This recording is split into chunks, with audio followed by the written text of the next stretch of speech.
राखी, आप तैयार हैं राहुल गांधी के इस चैलेंज के लिए? ठीक उसी समय यात्रा इन 3 राज्यों से गुजर रही होगी जब आपका चुनाव प्रचार मध्य प्रदेश, राजस्थान, छत्तीसगढ़ का एकदम चरम पर होगा।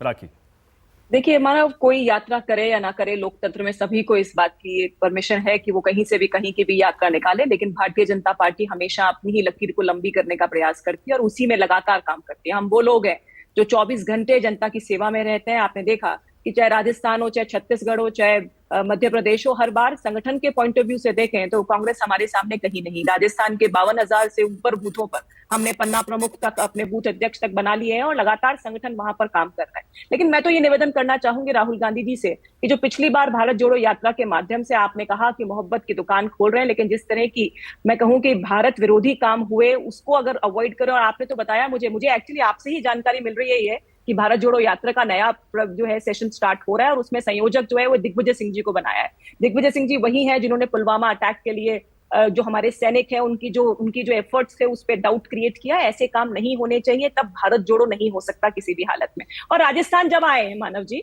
तो आकर के सबसे पहले तो माफी मांग ले यहाँ के किसानों से कि मैं 10 दिन का वादा करके गया था लेकिन किसानों की कर्ज माफी नहीं कर पाया। माफी मांग ले यहाँ की महिलाओं से जो कि घोषणा पत्र के अंदर सुरक्षा देने का एक पार्ट देके गए थे खुद राहुल गांधी जी, लेकिन वो सुरक्षा हम दे नहीं पाए। रिकॉर्ड स्तर पर पेपर लीक्स यहाँ पर हुए। बेरोजगार जो है वो बेरोजगारी भत्ता का इंतजार कर रहे हैं। बजरी माफिया, और जहां तक कि आप देखिए आपसी झगड़ा, आचार्य जी हमारे बीच में आ जाएंगे, इन्होंने भी कई बार ट्वीट किए हैं कि राजस्थान के अंदर इंटरनल पिच जो इतना ड्रिफ्ट इतना हाई लेवल पर रहा, इन्होंने भी कई बार पायलट साहब के फेवर में, कभी किसी के फेवर में ट्वीट किए।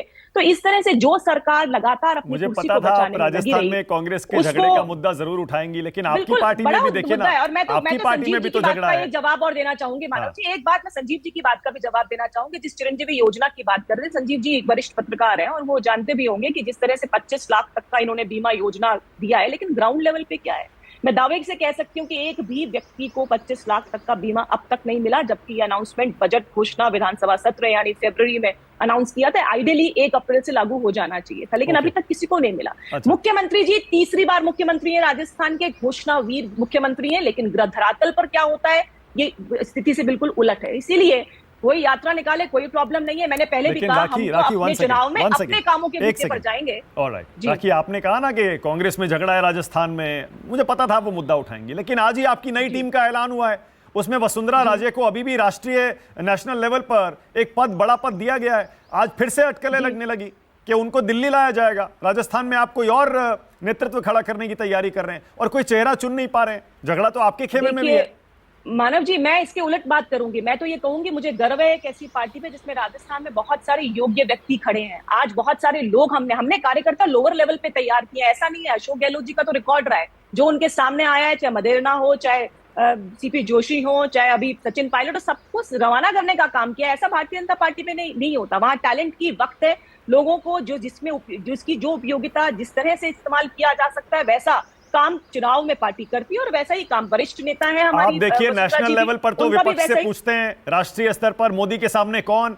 जब मैं राजस्थान में पूछता हूं तो आप कहते हैं कि हमारे पास बहुत सारे नेता हैं, कोई एक नहीं है। बहुत सारे ऐसे कैसे हमने क्रिएट किए हैं मानव जी। ये भी तो बड़ी बात है किसी पार्टी के अंदर। Why one man show? आप बहुत सारे लोगों को क्रिएट किए, हर एक का अपना अपना एक स्ट्रॉन्ग पॉइंट है, उसका फायदा पार्टी को निश्चित तौर पे मिलता है। नहीं, मैं वही तो आपसे कह रहा हूं। देखिए ये तो दोहरे मापदंड हुए राखी, दोहरे मापदंड हुए। केंद्र में आप पूछते हैं बताइए मोदी के सामने कौन, राज्य में आप कहते हैं कि नहीं हमारे पास कोई नहीं है, हमारे पास बहुत सारे नेता हैं। दोहरे मापदंड नहीं हुए।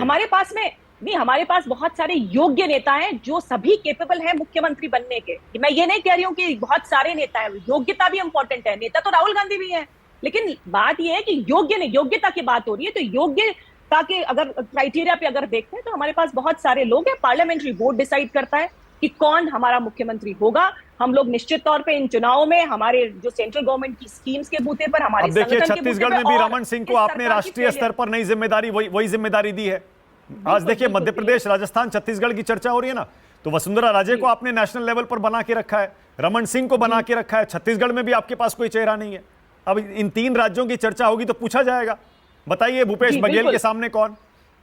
देखिए, मैंने आपको फिर वही बात कहूंगी मैं कि पार्लियामेंट्री बोर्ड डिसाइड करता है। मैंने बताया आपको कि जिस तरह से हमारे संगठन के बूते पर सेंट्रल गवर्नमेंट की जो जनता का विश्वास है, वो जो काम ग्राउंड लेवल पर उन्होंने स्टेट में किए, अभी कुछ दिन पहले ही गुजरात का और राजस्थान का दौरा प्रधानमंत्री जी ने किया और बहुत सारी सौगातें यहाँ पे दी। उन कामों के बूते पर, जनता के विश्वास के बूते पर हम लोग जाएंगे और पार्लियामेंट्री बोर्ड डिसाइड करेगा क्या उसमें हमें आप अभी भी राहुल गांधी को गंभीरता से नहीं ले रहे हैं? नहीं, गंभीरता से देखिए, ऐसे जबकि आपने तीनों विश्लेषकों का विश्लेषण सुना, राखी, सबका यह कहना है भारत जोड़ो यात्रा में जमीन पर उतरने के बाद राहुल की छवि बदली है। यह स्वागत योग्य कदम है। सबसे फेलियर अध्यक्ष के रूप में जिन्होंने रिकॉर्ड बनाया हो, मैंने फिर कहा लोकतंत्र है, स्वतंत्रता है, मैं बहुत सम्मान के साथ कहूंगी कि वो जो भी यात्रा निकाले वो निकाले, लेकिन जिस तरह से अभी आपने देखिए मार्च में जाकर के बाहर, हिंदुस्तान से बाहर जाकर के हमारे देश के बारे में जिस तरह की बात की, किस तरह से वो धारा 377 के हमेशा अगेंस्ट है, जिस तरह की बातचीत की जाती है, मुझे लगता है और मैच्योरनेस आनी बाकी है। मैं समझ गया और इसीलिए उनसे हमें राखी, मैं समझ गया आपने जो प्लान बना के रखा है कि राहुल जब आचार्य जी, राखी बोलिए, अटल बिहारी वाजपेयी भी हारते थे, अडवाणी जी भी हारते थे, आशुतोष कह रहे हैं।